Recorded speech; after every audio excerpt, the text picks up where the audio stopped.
رستہ ہے جو آپ کو معرفت تک لے کے جاتا ہے. نہج البلاغہ ہر شیعہ گھر میں پڑھی ہے. مولا امیر المومنین فرماتے ہیں کہ دین کی اول معرفت ہے. بسم اللہ. اگر تم نے معرفت نہ رکھی تو سمجھو کہ تم نے دین میں کچھ بھی نہیں جانا. میں کل کی گزارش جو آپ سے کی تھی، ماننا ضروری نہیں، پہچاننا ضروری ہے. ماننا اقرار ہے، پہچاننا معرفت ہے. خدا صرف اقرار نہیں چاہتا، خدا چاہتا ہے کہ جس کا اقرار کیا ہے اسے پہچانو گی، اس کی معرفت بھی کرو. تو معرفت معصومین میں کچھ مشکل ذہنیں آئیں گے، میں کوشش کروں گا کہ آسان طریقے سے عبور ہو. ہم یہ سمجھتے ہیں کہ اللہ نے آل محمد کو صرف ہماری ہدایت کے لیے بھیجا ہے، اور صرف ہمیں ضرورت تھی ہدایت کی تو اس نے بھیج دیا. آل محمد کو بھیجنا دو طرفوں سے، اللہ کی طرف سے بھی اور مخلوق کی طرف سے بھی ضرورت تھی. صرف ہمیں ہدایت لینے کی ضرورت نہیں تھی، اسے ہدایت دینے کی ضرورت بھی تھی. جیسے ہم چاہتے تھے کہ کوئی ہماری ہدایت کرے، ویسے وہ بھی چاہتا تھا کہ کوئی میری جگہ جا کے ہدایت کرے. تو آل محمد اہل بیت علیہ السلام صرف ضرورت مخلوق نہیں، یہ ضرورت توحید ہے.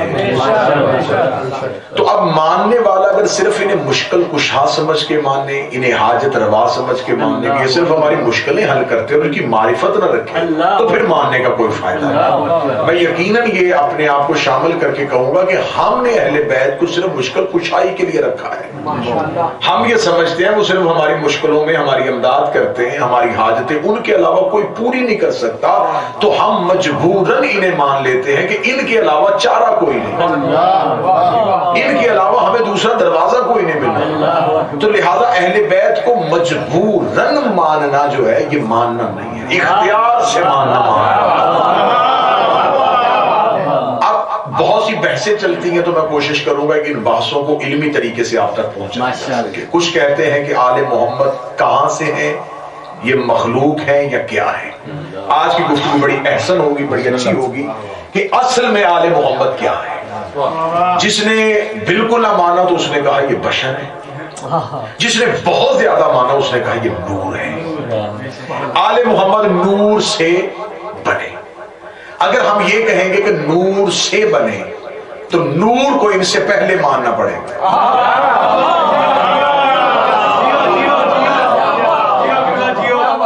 بڑی 2 × 2 = 4 والی باتیں ہوں گی. اگر ہم یہ کہیں گے کہ آل محمد نور سے تو یہ نور پہلے، یہ بات میں تو نور کو اول ماننا پڑے گا. اور یہ کہہ رہے ہیں کہ اول ہم ہیں. پھر ان کے لیے کیا کہیں کہ یہ کس چیز سے بنے. جسے بھی کہیں گے وہ شے ہوگی، اور شے ان سے پہلے ہو نہیں سکتی. مشکل بحث نہیں کروں گا، یہ فلسفہ اور منطق کی مشکل ترین بحثیں ہیں، بالوں کو سفید کر دینے والی بحثیں ہیں. لیکن میں بڑی پتلی کر کے، بڑی باریک اور آسان کر کے آپ کے حلق سے اتاروں. خدا کے ہاں 2 عالم ہیں، ایک ہے عالم امر، ایک ہے عالم خلق. کتنے عالم ہیں جی؟ 2. پہلا عالم امر، دوسرا عالم خلق. کچھ چیزیں ہیں وہ جو امر سے خلق کرتا ہے، انہیں کہتے ہیں عالم تکوین یا عالم امر، اس نے امر سے خلق کیا. کچھ چیزیں جو مخلوق ہوتی ہیں، جو عالم خلق ہے، انہیں وہ مادے سے خلق کرتا ہے. یعنی کہ پہلے کچھ ہوتا ہے، ان سے اس کو بناتا ہے. جو مادے سے بنے وہ مخلوق ہوتی ہے، جو ارادے سے بنے وہ امر ہوتی ہے. بات کو اور آسان کروں گا، جو مادے سے بنے وہ مخلوق، جو ارادے سے بنے وہ امر. مثلا حضرت آدم جو تھے یہ امر سے نہیں، یہ مادے سے. خدا نے تخلیق آدم کا پورا پروسیس جو ہے نا وہ قرآن میں لکھا ہے کہ ہم نے پہلے مٹی دی، پانی لیا، ان کو گوندھا، آگ اور ہوا کو شامل کیا، پھر ہم نے آدم کی ایک کنکر کو بنایا، ایک مجسمے کو بنایا، اس کو سنوارا. اس کا مطلب ہے کہ پانی بھی آدم سے پہلے،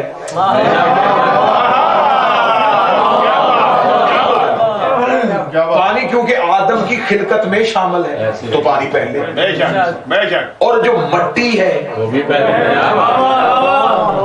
بھی آدم سے پہلے. یہ زمین کی مٹی کی بات نہیں ہو رہی، زمین کی مٹی اور ہوتی ہے کیونکہ ابھی تو زمین کو خلق ہونا ہے، زمین کے لیے نہیں. آدم سے پہلے مٹی، یعنی کہ اس مٹی کو جو آدم سے پہلے ہے نا اسے تراب کہتے ہیں.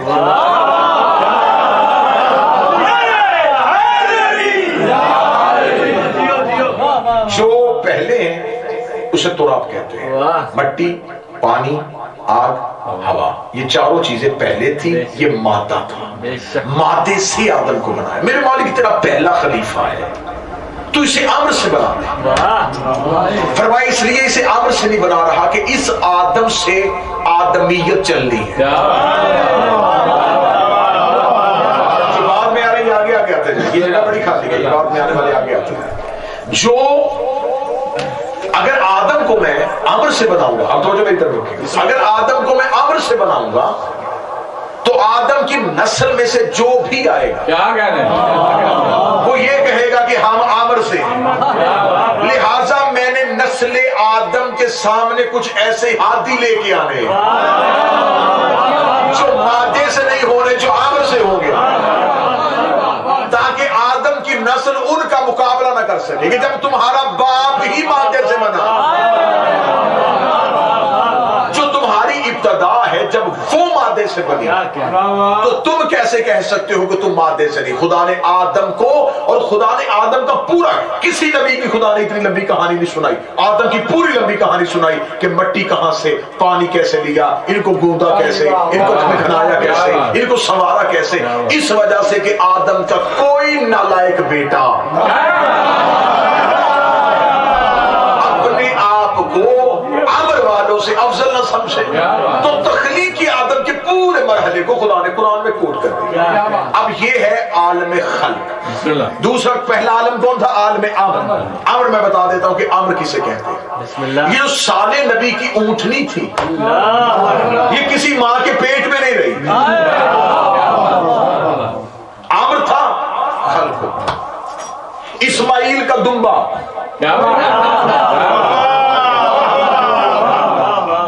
یہ مادے سے نہیں تھا، یہ امر سے تھا. جو موسیٰ کی عصا سے اژدہا بنا تھا یہ مادے سے نہیں تھا، یہ امر سے. خدا نے کہا ہو جا، وہ ہو گیا.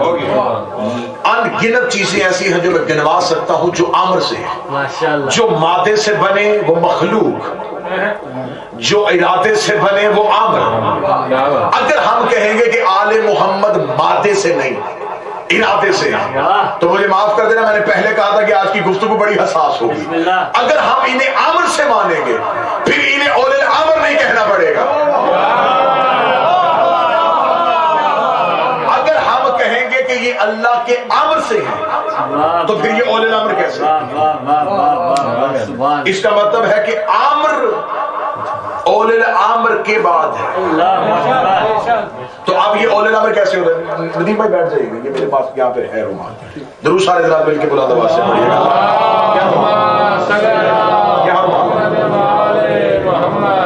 سلوات سارے حضرات مل کے بلند آواز سے.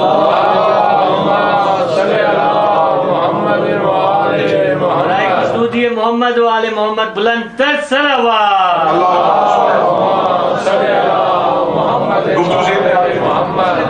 اب جو امر سے ہو تو اب دیکھنا کیا ہے کہ کیا صرف اللہ ہی امر سے بناتا ہے؟ تو اب جو بھی امر سے بنائے گا وہ اولل امر ہوگا. اولل الامر کو مادے کی ضرورت نہیں ہوتی، وہ کہتا ہے ہو جا تو وہ ہو جاتا ہے. امام موسی کاظم علیہ السلام متوکل ملعون نے امام کی دعوت کی، امام کو دسترخوان میں بٹھایا، ایک جادوگر کو بلایا اور اس سے کہا کہ اپنے جادو کے ذریعے اپنا موکل مقرر کر اور دسترخوان پہ کچھ ایسا کر کہ میں امام کو شرمندہ کر سکوں. جب دسترخوان لگ گیا امام تشریف فرما گیا.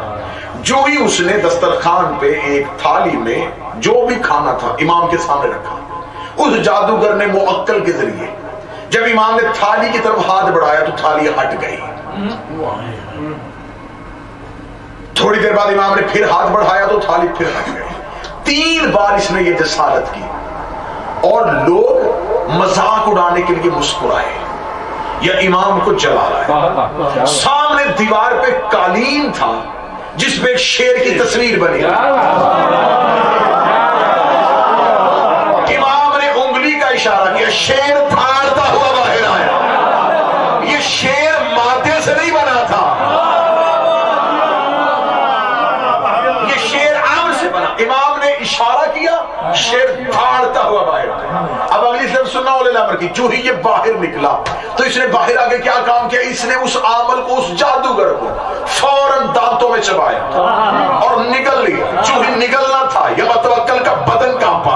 امام کے قدموں میں گر کر معافی چاہتا ہوں جسارت کی, لیکن کریم ابن کریم ہے, کیا اس شخص کو زندہ بھی کر سکتا ہے؟ امام موسیٰ کاظم کی آواز آئی, اگر موسیٰ کا عصا ان سانپوں کو نگل دیتا یہ بھی نگل دیتا.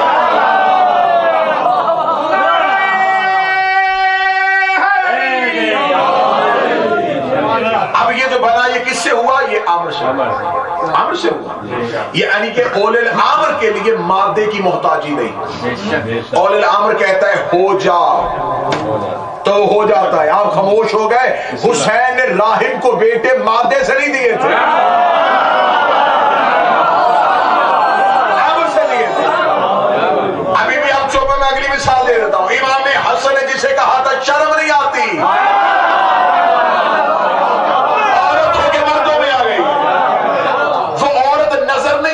بن گئی تھی, مادے سے نہیں,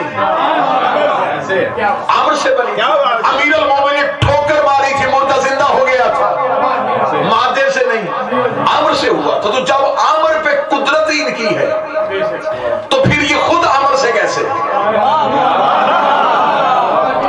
میں نے آپ کو کہا کہ کائنات میں چیزیں 2 ہی طریقے سے بنی ہیں, یا مادے سے بنی ہیں یا ارادے سے بنی ہیں.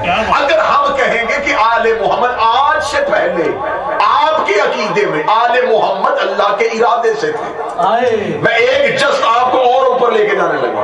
2 دن ذہنوں کا وضو کرایا ہے معرفت پڑھنے کے لیے. اگر ہم کہیں گے کہ آل محمد ارادے سے ہیں اور عامر سے بنے تھے تو پھر یہ خود عامر پہ قدرت کیسے رکھتے ہیں؟ یہ جس چیز سے بنے تھے خود اس پہ قادر کیسے ہو گئے؟ میرے مولا سرکار امام حسن مجتبیٰ سے ایک نظر کہ مولا دنیا میں سب سے سخت چیز کون سی ہے؟ مناظرہ ہوا تھا امام نے دنیا میں سب سے سخت پتھر, اور پتھر اس نے کہا اس سے سخت, فرمایا پتھر سے سخت لوہا جو پتھر کو کاٹ دیتا ہے. اس نے کہا اس سے سخت, فرمایا لوہے سے سخت وہ آگ جو لوہے کو پگھلا دیتی ہے. اس نے کہا اس سے سخت, فرمایا آگ سے سخت ہے وہ پانی جو آگ کو بجھا دیتا ہے. پانی سے سخت ہے وہ بادل جو پانی کو اڑا کے پھرتا ہے. بادل سے سخت ہے وہ ہوا جو بادلوں کو اڑا کے پھرتا ہے. ہوا سے سخت ہے وہ فرشتہ جو ہوا کو چلنے کا حکم دیتا ہے. فرشتے سے سخت ہے وہ موت جو اس فرشتے کو بھی آئے گی. موت سے سخت ہے وہ ملک الموت جو ملک الموت موت پہ قادر ہے. ملک الموت سے سخت ہے وہ موت جو ملک الموت کو بھی آئے گی. اس موت سے سخت ہے وہ عامر جس کی کائنات محتاج ہے, اور عامر سے سخت ہے وہ اول عامر جس کا عامر محتاج ہے. امام نے سر اٹھانا نہ اول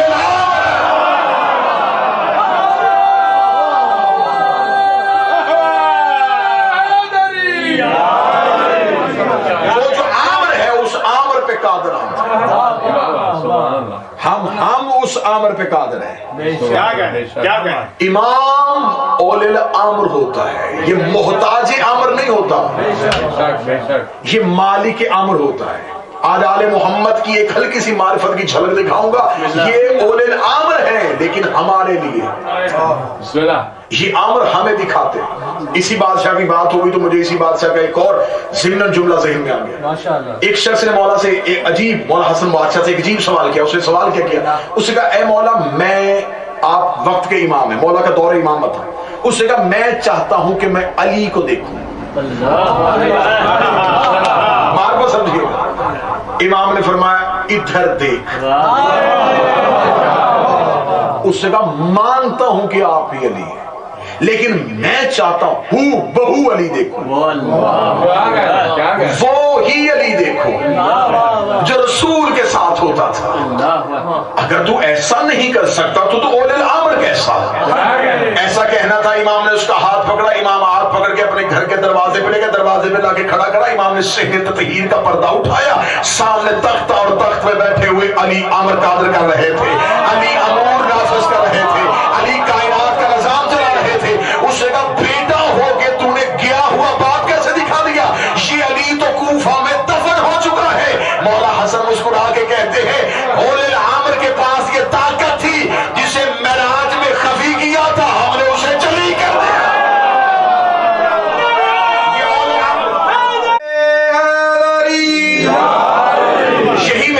یہی میرے مولا. اسی شہنشاہ کی بات آ رہی ہے تو اسی شہنشاہ کی باتیں ذہن میں آتی جا رہی ہے. یہی میرے مولا مدینے میں اپنے گھر کے دروازے میں بیٹھے ہوئے تھے کہ سامنے سے کچھ شخص گائے کو لے کے جا رہے تھے.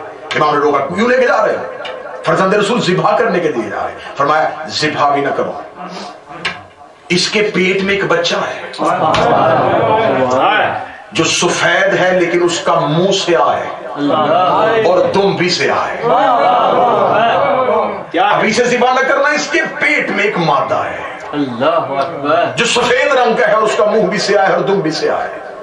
انہوں نے فرزند رسول کو دیکھا امتحان امامت کے لیے.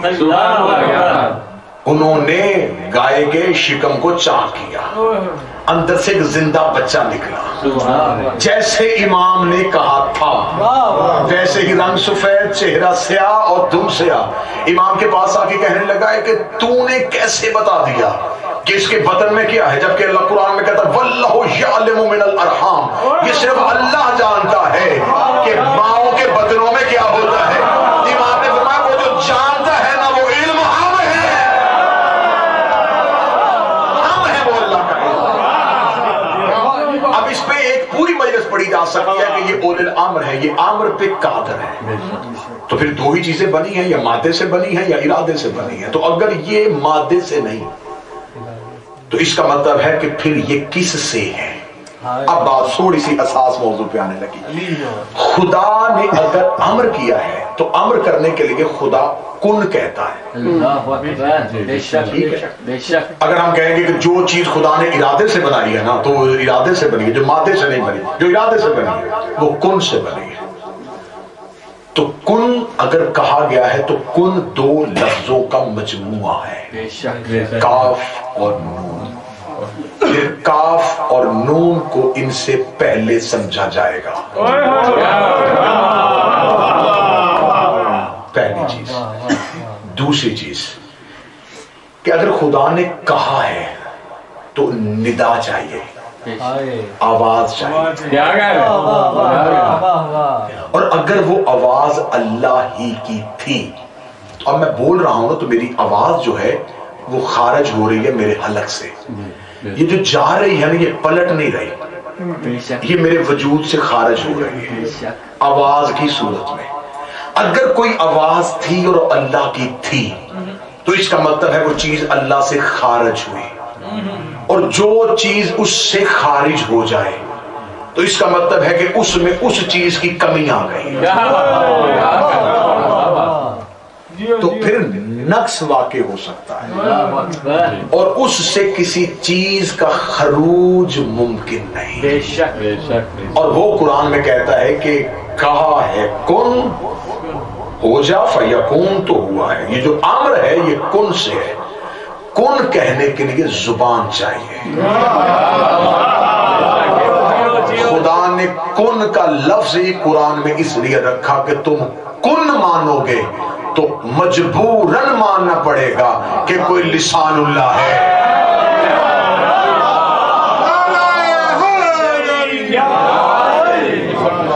کوئی اللہ کی زبان ہے. اس کا مطلب کن اللہ نے نہیں کہا, اللہ کی زبان نے کہا. زبان اللہ نہیں, اللہ کی زبان ہے. اس کا مطلب ہے کہ وہ جو کن، اس کا مطلب یہ جو ہمارے منہ میں زبان یہ گوشت کا ٹکڑا، اس سے مراد یہ نہیں کہ اگر ہم گوشت کا ٹکڑا ذہن میں تصور کریں گے تو وجود ماننا پڑے گا. جب ہم کہتے ہیں نا علی عین اللہ ہیں تو اس سے مراد یہ اس آنکھ کو نہ لیا کرے، کیونکہ رسول نے یہ نہیں کہا تھا کہ علی کی آنکھیں عین اللہ ہے، فرمایا علی عین اللہ ہے، علی سر سے لے کے پاؤں تک عین اللہ ہے، علی پورے کا پورا لسان اللہ ہے. رسول نے یہ نہیں کہا کہ علی کی زبان لسان اللہ ہے، علی لسان اللہ ہے، علی عین اللہ ہے، علی وجہ اللہ ہے. تو یہاں وجود تصور نہیں کیا جائے گا. اس کا مطلب ہے کہ خدا کے کن سے پہلے، اب میں نے کہا امر پہلے مادہ، اگر مادہ نہیں تو پھر مادے سے اوپر والی جو کیٹیگری ہے وہ امر ہے. امر کو کن چاہیے، ہم اوپر والی منزل پہ آ گئے. کن کے لیے آواز چاہیے، تیسری منزل پہ آ گئے. آواز کو زبان چاہیے، چوتھی منزل پہ. اب اس کا مطلب ہے کہ کائنات میں جو کن سے بنا ہے وہ لسان اللہ سے بنا ہے. بڑا حساس ترین موضوع ہے توحید. توحید پہ گفتگو کی جائے، ان کے بغیر اللہ سمجھ میں نہیں آئے گا. میرے مولا صادق کا ایک شاگرد تھا، نوجوان تھا، نام اس کا حسان تھا. تو حسان کو بازار میں ایک شخص، ایک بوڑھا سامنے سے مل گیا. تو اس نے آگے کہا کہ تو امام کا شاگرد ہے تو مجھے ایک سوال کا جواب دے. اس نے کہا کون سے سوال کا جواب دوں؟ اس نے کہا کہ اللہ جو ہے وہ اللہ کل شیء قدیر ہے. جناب حسان نے کہا بالکل اللہ کل شیء قدیر ہے. اس نے کہا وہ جو چاہے کر سکتا ہے. اس نے کہا وہ جو چاہے کر سکتا ہے. اس نے کہا کہ کیا اللہ ایک انڈے میں پوری کائنات کو بند کر سکتا ہے؟ اور شرط ہے نہ کائنات سمٹے نہ انڈا بڑا ہو. انڈے کا حجم بھی نہ بڑھے اور کائنات بھی نہ سمٹے. اتنی بڑی کائنات اس انڈے میں، اس کو بڑھائے بغیر اس کو سمیٹے بغیر بند کیسے کرے گا؟ حسان خاموش ہو گیا. سبحان اللہ. خاموش امام کی بارگاہ میں پہنچ گیا. امام نے چہرے پہ اداسی دیکھی. امام نے کہا حسان لگتا ہے کسی نے لاجواب کیا ہے. جی فرزند رسول. تو مولا نے فرمایا کیوں لاجواب ہوا؟ مولا اسی لیے سیدھا آپ کی طرف آ گیا کہ امام سے جا کے جواب لو. امام نے کہا میرے تک آنے سے پہلے کیوں نہیں جواب لیا؟ اب شیعوں کے لیے ایک نصیحت آنے لگی. اس نے کہا مولا آپ کے پاس آتا، سوال پوچھتا، آپ جواب دیتے تو ملنا تھا. امام نے کہا وہیں کھڑے کھڑے نیت کرتا، چاہتا تیری زبان بن جاتا.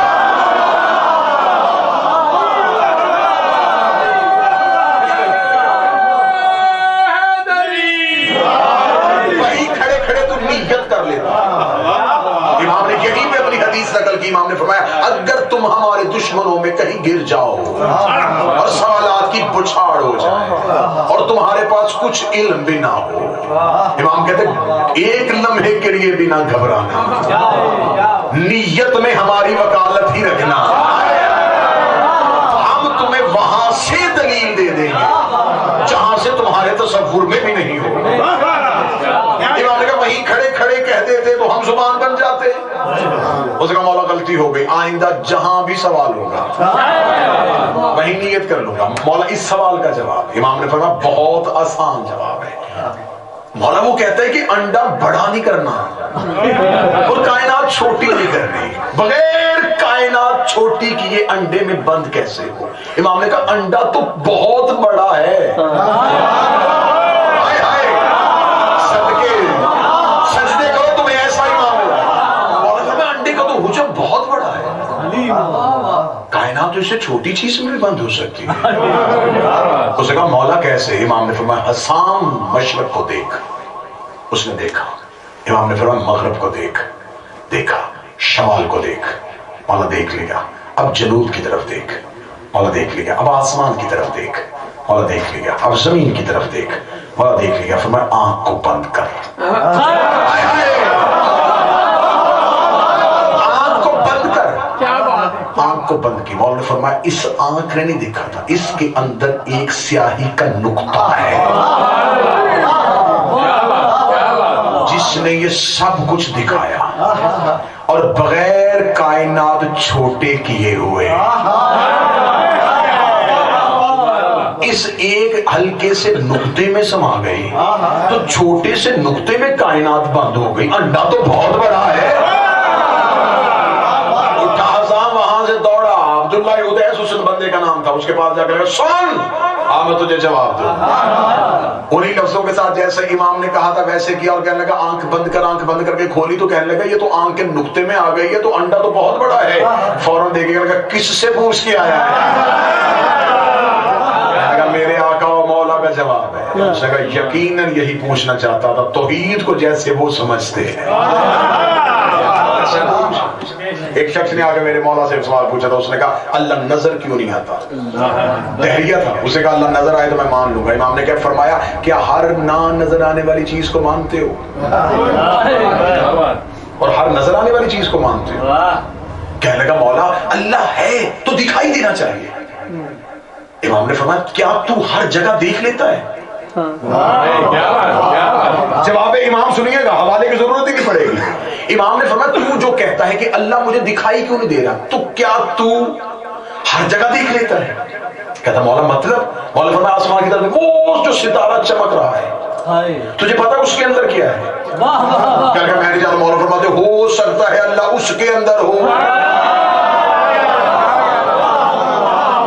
دکھائی تجھے نہیں دے رہا قصور اللہ کا کیا ہے؟ یہ سوال وہ کرے جو کائنات کو دیکھ سکتا جو عالمین کو دیکھ سکتا. ایک اور شخص نے پوچھا تھا. اس نے کہا مولا اللہ دکھائی کیوں نہیں دیتا؟ امام نے فرمایا سورج کی طرف دیکھ. اسے آنکھ اٹھائی تھی یا پلکوں نے فوراً وزن گرا دیا. لگا مولا اس کو دیکھ نہیں سکتا. فرمایا مخلوق کو دیکھ نہیں سکتا اور خالق کو دیکھنے کی تمنا کر رہا ہے. اب یہ امر سے نہیں ہے. یہ کس چیز سے ہے؟ خدا کے ہاں اگر کوئی چیز خارج ہو تو اس کا مطلب ہے وہ چیز الگ ہے اور اللہ الگ ہے. معصوم فرماتے ہیں کہ ہم توحید ہمارا مسکن ہے. بالکل بھی خاموش ہے. توحید ہمارا مسکن ہے. ہم اس میں رہتے ہیں اور اس کی چاہت ہے کہ میں خود کو نظر آؤں. وہ ہم میں اپنا آپ دیکھنا چاہتا ہے. ہم کو جب وہ اپنا آپ دیکھنا چاہتا تھا اور اپنی تعریف سننا چاہتا تھا اس کی اس چاہت نے جب مجسم اختیار کیا تو وہ محمد ہو گیا. مولا فرماتے ہم 14 نقطے میں ہوں تو محمد ہوتے ہیں. کثرت میں ہوں تو 14 ہوتے ہیں. ہمارا سمٹنا صرف محمد ہے. جب وہ محمد ہو گیا تو پھر یہ جو اللہ کی میں نے پہلی مجلس حدیث قدسی نا کہ میں نے چاہا کہ میں پہچاننا چاہوں وہ ہمارے لیے نہیں کہا. آج تیسری مجلس میں حدیث قدسی کھلنے لگی ہے. 2 مجلس اس کی تمہید میں گزر گئی. جو خدا نے کہا نا کہ میں نے چاہا یہ قرآن کی آیت نہیں یہ حدیث قدسی ہے. حدیث قدسی اس کو کہتے ہیں جو حکم اللہ کا ہو لیکن قرآن میں نہ لکھا ہو. میں نے چاہا کہ میں پہچانا جاؤں. فرمائیے جو اس نے چاہا ہے نا یہ تمہارے لیے نہیں چاہا. ہم ہیں اس کی پہچان. ہم نے اسے پہچانا. جب ہم نے اسے پہچان لیا انہوں نے کہا تم نے تو مجھے پہچان لیا اب کوئی تمہیں بھی تو پہچانے. سنتے آئیے گا. تم نے مجھے پہچان لیا اب مجھے تم سے آگے اپنا پہچانوانے کی ضرورت ہی نہیں. تم نے پہچان لیا میری تعریف ہو گئی. تم نے مجھے پہچان لیا اب کوئی تمہیں بھی تو پہچانے. اب یہ جو عالمین بنے نا دنیا نہیں عالمین بنے یہ عالمین بنے ہیں ہمیں پہچاننے کے لیے. ہم ہیں اسے پہچاننے کے لیے. تمہاری آنکھ اسے نہیں دیکھ سکتی. ہم عالمین کے لیے، وہ ہمارے لیے۔ اس نے عالمین، ابھی حدیث قصہ مجلس سے پہلے پڑھی گئی ہے، تو کیا کہہ رہا ہے خدا قرآن یا ملائکاتی، حدیث مسلم میں، حدیث قصہ میں سکان سماوات انی مخلقت السمان مبنیہ ولا ارضا مطیہ ولا شمسا مضیہ ولا قمرا منیرا، اے آسمان کے رہنے والوں، میں سورج کو خلق نہ کرتا، میں زمین کو نہ بناتا، میں یہ چاند نہ بناتا، میں یہ دریا نہ بناتا۔ پوری حدیث کے سامنے کہنے کے بعد خدا کہتا اگر انہیں نہ بناتا۔ یہ سب کچھ جو بنا ہے نا، اس بنانے کا مقصد میں نہیں، یہ انہوں نے مجھے پہچان لیا ہے، اب میں چاہتا ہوں کوئی انہیں پہچان۔ اس کا مطلب ہے کہ عالمین بنے ہیں 14 کے لیے، 14 بنے ہیں اللہ کے لیے، فنا عالمین کو ہے 14 کو نہیں۔ اس لیے خدا نے قیامت والے دن کہہ دیا میں قیامت والے دن امام کے نام پہ اٹھاؤں گا۔ پہلا نقطہ یہاں پہ پہنچ گیا۔ اس کا مطلب ہے یہ اللہ میں ہے، اور یہ اللہ کا ارادے سے نہیں، خود ہی ارادہ ہے، یہ خود ہی تدبیر الہی ہے، یہ خود ہی تقدیر الہی۔ اب جو نبی پہ قرآن اترا تھا یہ تو آیتوں کی صورت میں اترا، جو باقی نبیوں پہ کتابیں آئی تھی یہ لکھی ہوئی آئی تھی۔ ایسے سوال میں قائم کرنے لگا ہوں، پوچھنا جب تک زندہ رہو کسی سے پوچھنا، وہ جو کتابیں آج سے لکھی ہوئی آئی تھی یہ کس نے لکھی تھی؟ موضوع سے پریشان ہو گیا تو خیر الخلق شروع کریں۔ بھئی جتنی انبیاء پہ کتابیں آئی ہیں لکھی ہوئی آئی ہیں، کس نے لکھی ہے؟ اگر جبریل نے لکھی ہیں تو پھر جبریل ان نبیوں سے افضل ہو گیا۔ اگر اس نے لکھی ہیں تو پھر کس طرح لکھی ہیں؟ وہ لکھتا کیسے ہے؟ وہ کیسے کتابیں اتارتا ہے؟ میں نے پہلے کہا تھا کہ مشکل ہو جاتا ہے ان کے بغیر اللہ ماننا، تو مجھے پتا تھا کہ کچھ لوگوں کو، کچھ احباب کو ان چیزوں پہ یہ ہو جاتا ہے کہ پتہ نہیں یہ ذاکرین اور خطبہ کی بنائی ہوئی کتاب باتیں۔ یہ کتاب جی میرے ہاتھ میں مناقب اہل بیت، اس کتاب کا یہ اردو ترجمہ ہے القطرہ کا۔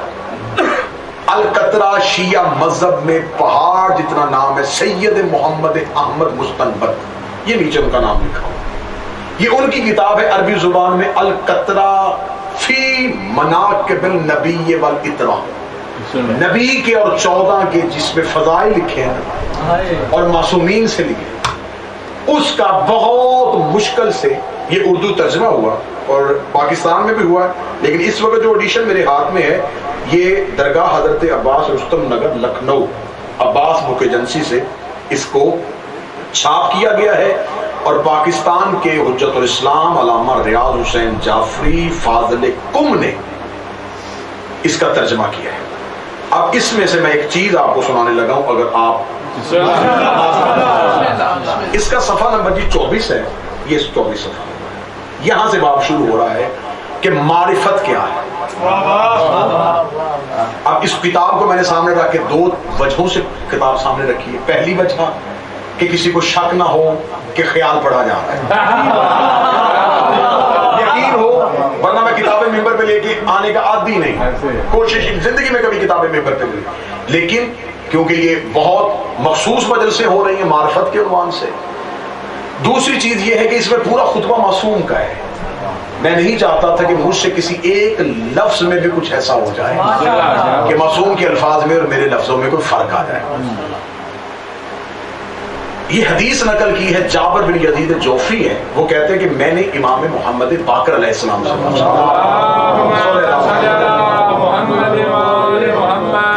ایک تو جابر بن عبداللہ انصاری ہے، یہ وہ جابر ہے، یہ 5ویں امام کا خاص مخصوص صحابی ہے، اور مذہب اہل بیت میں بہت سی حدیثیں اسی جابر نے نقل کی۔ یہ کہتے ہیں کہ میں نے امام سے پوچھا تعریف ہے اس خدا کی جس نے مجھ پر احسان کیا اور آپ کی معرفت عطا کی اور آپ کی فضیلت کو میری طرف الہام کیا۔ ایک ایک لفظ توجہ سے سنیے، وہ کہتا ہے آپ کی معرفت عطا کی اور آپ کی فضیلت کو میری طرف الہام کیا۔ عمل کرنے کی توفیق عطا فرمائی، اور جس نے آپ کے دوستوں سے دوستی اور آپ کے دشمنوں سے دشمنی نصیب فرمائی۔ امام فرماتے یا جابر، اب مولا بولے یا جابر اتدری ما المعرفہ، تو جانتا ہے کہ معرفت کسے کہتے ہیں؟ تیسری مجلس میں موضوع کے لیے امام کی ایک حدیث آپ کو ہدیتاً تحفۃً بھیجنے لگا۔ مولا فرماتے جابر کیا تم جانتے ہو کہ معرفت کیا ہے؟ المعرفت اسبات التوحید، مولا کہتے ہیں کہ معرفت کے 7 مرحلے ہیں۔ پہلا اسبات توحید، معرفت کا پہلا مرحلہ اللہ کے ثبوت، تمہارے پاس کوئی ثبوت ہونا چاہیے کہ اللہ ہے، زبانی دعویٰ نہیں ہونا چاہیے۔ مولا فرماتے معرفت کا پہلا مرحلہ اسبات توحید، تمہارے پاس ثبوت ہو۔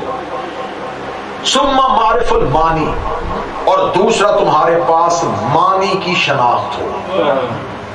عام مانی نہیں کہ تم نے توحید کو جن لفظوں میں سمجھا ہے، تمہارے پاس وہ مانی کیا ہے۔